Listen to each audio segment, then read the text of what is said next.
கணபதியப்பன் ஒரு எளிமையான விவசாயி என்று தான் சொல்ல வேண்டும். தன்னை பற்றி அதிகம் அலட்டிக் கொள்ள மாட்டார். அதே போலதான் அவர் மனைவியும். இவர்கள் உண்டு விவசாயம் உண்டு என்று வாழ்ந்து கொண்டிருந்தார்கள். ஆனாலும் இப்பொழுது கணபதியப்பன் அமைதி இழந்து தவித்துக் கொண்டிருக்கிறார் என்றார் சொல்லதான் வேண்டும். அவரது பிள்ளைகளால் கோடிக்கணக்கில் பணம் அவரது நிலத்துக்கு கிடைக்கும் என சொல்லப்பட்டு இருந்தது. அதனால் இதுவரை விவசாய சிந்தனைகளுடனே வாழ்ந்து வந்தவரின் மனம் கிடைக்க போகும் பெரும் பணத்துக்கு அடிபணிய வற்புறுத்தி கொண்டிருந்தது. அவ்வப்பொழுது மாறுபட்ட மனம் மட்டும் பரம்பரை சொத்தை கேவலம் வாழப்போகும் கொஞ்ச நாட்களுக்காக இழக்க விளம்புகிறாயா என இடித்துரைத்தது என்றுதான் சொல்ல வேண்டும். கணபதியப்பன் பெரும் நிலம் கொண்ட விவசாயி என்று சொல்ல முடியாவிட்டாலும் கோயமுத்தூரில் பேரூரை அடுத்து 2 கிலோமீட்டர் தள்ளி 5 ஏக்கரா தோட்டம் வைத்திருக்கிறார். அந்த தோட்டத்தில் விவசாயம் செய்துதான் 3 பிள்ளைகளை ஓரளவுக்கு படிக்க வைத்திருக்கிறார் என்றுதான் சொல்ல வேண்டும். குழந்தைகள் புத்திசாலிகளாய் இருந்ததால் நன்கு படித்து அவரவர்கள் நல்ல வேலை தேடி நகரத்தின் பல்வேறு பகுதிகளில் குடும்பத்துடன் வாழ்க்கையை அமைத்துக் கொண்டார்கள். கடைசி பையன் மட்டும் கடைசி வருடம் பட்டப்படிப்பு படித்துக் கொண்டிருக்கிறான். அவனுக்கு ஒரு வேலையை தேடி கொடுத்து கல்யாணம் செய்து வைத்தால் கடைசி பாரமும் குறைந்துவிடும் என நினைத்து கொண்டிருந்தார் என்றுதான் சொல்ல வேண்டும். அப்பொழுதுதான் அவரது மூத்த பிள்ளைகள் இருவரும் அப்பாவிடம் வந்து, இனிமேல் விவசாயம் செய்து என்ன செய்ய போகிறாய்? அந்த நிலம் மெயின் ரோட்டை ஒட்டி வருவதால் ஏக்கரா கோடிக்கணக்கில் விலை போகும். பேசாமல் எல்லா நிலத்தையும் விற்றுவிட்டு கிடைக்கும் தொகையை 4ஆக பிரித்து வாரிசுகள் 3 பேருக்கு 3 பாகமும் உங்களுக்கு ஒரு பாகத்தையும் பிரித்து கொள்ளலாம். நீங்கள் அந்த பணத்தை வைத்து ஊரில் ஒரு வீட்டை கட்டிக்கொண்டு வந்துவிடுங்கள் என்று சொல்லி அவரிடம் அம்மாவிடமும் அதற்காக வற்புறுத்தியும் சென்று உள்ளார்கள். கணபதி அப்பனுக்கும் வயதாவதால் அவருக்கு இதை பற்றி கொஞ்சம் சிந்தனை வந்துவிட்டது. எதற்கு கடைசி பையனிடமும் பேசி பார்த்து முடிவு செய்து கொள்ளலாம் என நினைத்து அந்த பிரச்சனைக்கு முற்றுப்புள்ளி வைத்துக் கொண்டார் என்றுதான் சொல்ல வேண்டும்.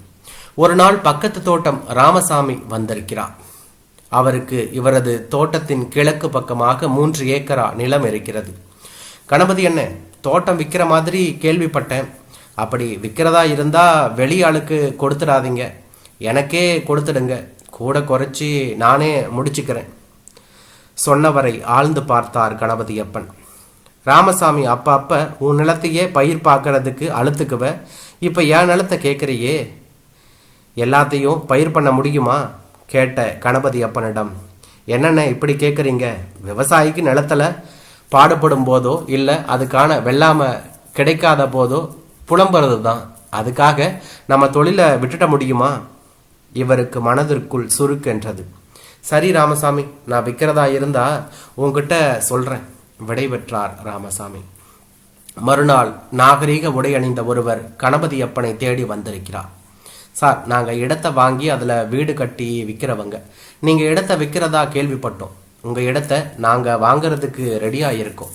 இடத்துக்கான தொகையும் அது போக கட்டின வீட்டில் 2 வீடு உங்களுக்கு கொடுப்போம். நீங்கள் என்ன சொல்கிறீங்க? பதிலை எதிர்பார்த்து நின்றார் கணபதியப்பன்.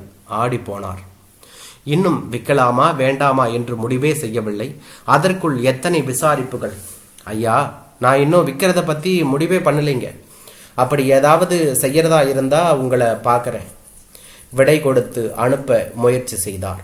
மறுபடியும் பேசி கொண்டிருந்த அந்த நபரை கடைசியாக ஒரு கார்டை கொடுத்து, நீங்கள் எதுவானாலும் எங்களை தொடர்பு கொள்ளுங்கள் என்று சொல்லி ஒரு வழியாக நடையை கட்டினார் என்று தான் சொல்ல வேண்டும். அடுத்து வந்த ஒரு வாரத்தில் அவருக்கு ஏராளமான தொலைபேசி அழைப்புகள், விசாரிப்புகள், நேரில் பல பேர் வந்து சென்று விட்டார்கள். இவருக்கு பதில் சொல்லி சொல்லி அலுப்பே வந்து விட்டது. ஆரம்பத்தில் இவ்வளவு பணம் கிடைக்குமே என்று ஆசைப்பட்ட மனம் விட்டால் போதுமென்று நினைக்க ஆரம்பித்து விட்டது என்றுதான் சொல்ல வேண்டும். மனைவியின் சொந்தத்தில் ஒரு திருமண அழைப்பு வந்திருந்தது. கண்டிப்பாக இருவரும் வர வேண்டும். திருமணம் கோயமுத்தூரில் காந்திபுரத்தில் உள்ள பெரிய திருமண மண்டபத்தில் நடைபெறும் என அழைப்புதலில் அச்சிடப்பட்டு இருந்தது என்றுதான் சொல்ல வேண்டும். பத்திரிகையை கொடுத்தவர் மனைவியின் பெரியப்பா பேரனாக வேண்டும். அதனால் கண்டிப்பாக போக வேண்டும் என்று முடிவு செய்தார்கள். அதுபோக அவர்களைப் போல பெரியப்பா மகனும் விவசாயம் செய்து கொண்டிருந்தவர்தான். கல்யாணமாக போகும் பையன் அப்பாவிடம் சொல்லி ஊரில் இருந்த நிலம் அனைத்தையும் விற்று நகரில் ஒரு பெரிய வீடு கட்டி குடி போய்விட்டார்கள் என்று தான் சொல்ல வேண்டும். அதையும் பார்த்து வரலாமே என்று எண்ணத்துடன் இருவரும் கிளம்பினார்கள் என்று தான் சொல்ல வேண்டும். கல்யாணம் அமர்க்களமாய் நடந்தது. பணம் தண்ணீராய் செலவழிக்கப்பட்டிருப்பது பார்க்கும் போதே தெரிந்தது. இவர்கள் வழக்கம் போல எளிமையாய் அந்த திருமணத்தில் கலந்து கொண்டு மனைவியின் அண்ணனையும் அவர் மனைவியையும் பார்த்து விசாரித்தார்கள். எப்படி இருக்கிறது வாழ்க்கை, உங்கள் வீட்டை பார்க்க வேண்டும் என்றும் கேட்டனர். அவர் தன் மகனிடம் சொல்ல பெரிய கார் ஒன்று அவர்கள் நால்வரையும் வீட்டுக்கு அழைத்து சென்றது. வீடா அது? பார்த்தவுடன் வாயை பிளந்து விட்டனர் இருவரும். மாட மாளிகையாயிருந்தது. கணபதியப்பன் மனைவியின் அண்ணன் கையை பிடித்து கொண்டு ரொம்ப சந்தோஷமாயிருக்குது, இந்த வீட்டில் நீங்க இருக்கிறது என்று மகிழ்ச்சியுடன் சொன்னார் என்று தான் சொல்ல வேண்டும். அந்த மகிழ்ச்சி அந்த தம்பதிகளிடம் தென்படவே இல்லை. சுரத்தே இல்லாமல், அட போப்பா, இவ்வளவு பெரிய வீட்டில் எங்களுக்கு என்ன வேலை, அதைய சொல்லு. வீடு கூட்டுறதுலேருந்து எல்லா வேலையும் செய்யறதுக்கு ஆளு. உண்மையை சொல்லணும்னா காலையில் எழுந்திரிச்ச உடனே எங்களுக்கு இன்னைக்கு என்ன வேலை இருக்கும் அப்படிங்கிறதே பேச்சா இருக்கும். இப்படி இருந்தா என்னைய மாதிரி பாடுபட்ட உடம்பு எப்படி இருக்கும்?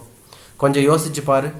என் சம்சாரம் காலையில் 4 மணிக்கு எந்திரிச்சு ஒரு காப்பியை போட்டுட்டு மாடு கண்ணை எல்லாம் பார்த்துட்டு அதுக்குள்ள நானும் எந்திரிச்சு அந்த காப்பியை குடிச்சிட்டு அப்படியே தோட்டம் போய் தண்ணீர் பாய்ச்சிட்டு திரும்ப வர்றதுக்குள்ள காலை சாப்பாடு ரெடியாக இருக்கும். சாப்பிட்டுட்டு கொஞ்சம் ஓஞ்சி உட்காந்துட்டு மறுபடி தோட்டம் போய் களை எடுத்து அதுக்குள்ள இவன் மதிய சாப்பாடு எடுத்து வந்தாக்க நாங்கள் 2 பேரும் அங்கேயே நிழலில் சாப்பிட்டுட்டு மறுபடியும் வேலையை பார்த்தோமா, சாயங்காலமானா நண்பர்களை பார்த்து திண்ணையில் பேசிக்கிட்டும் அந்த வாழ்க்கை இனி திரும்ப கிடைக்குமா அப்படின்னு ஏக்கமாக இருக்கு. சொன்னவரை குறுகுறுப்புடன் பார்த்தார் கணபதியப்பன். அவர்கள் வீடு திரும்பும் பொழுது தெளிவான முடிவுடன் ஊருக்குள் வந்தனர். வீட்டில் கடைசி பையன் கொஞ்சம் நடுத்தர வயதுடைய ஒருவருடன் உட்கார்ந்து கொண்டிருந்தான் என்று தான் சொல்ல வேண்டும். அவர்கள் இருவரையும் பார்த்தவுடன் கணபதியப்பன் தம்பதிகள் மனதுக்குள் திடுக்கிட்டார்கள் என்று தான் சொல்ல வேண்டும். ஒருவேளை இவனும் நிலத்தை விற்க ஆளுடன் வந்திருக்கிறானோ என்று தோன்றியது என்று தான் சொல்ல வேண்டும். அப்பா, இவர் என் நண்பனோட அப்பா. விவசாய ஆபீஸில் மண் ஆராய்ச்சி செய்கிற வேலை செய்யறவர். நான் நம்ம தோட்டத்து மண்ணை ஆராய்ச்சி செய்ய சொல்லி கேட்டிருந்தேன். இப்போ நேரம் கிடைச்சி வந்திருக்கிறாரு. மண் சாம்பிள் எடுத்து கொண்டு போகிறாரு. நான் படித்து முடிச்சுட்டு விவசாயம்தான் பார்க்க போகிறேன். நம்ம மண்ணில் எது போட்டால் நல்லா வளரும்னு இவர் ஆராய்ச்சி பண்ணி சொன்னதுக்கப்புறம் அந்த மாதிரி பண்ணையும் பண்ண போகிறேன் என்று சொன்னான். சொல்லிக்கொண்டே போன மகனை பெருவிதமாக பார்த்தார்கள் கணபதியப்பன் தம்பதிகள். அடுத்த தலைமுறை விவசாயத்திற்கு தயாராகிவிட்டதையும் மூத்தவர்கள் இருவரையும் சமாதானப்படுத்தி விடலாம் என்ற நம்பிக்கையுடன் தங்கள் வேலைகளை பார்க்க இருவரும் பிரிந்து சென்றார்கள். என்றான்.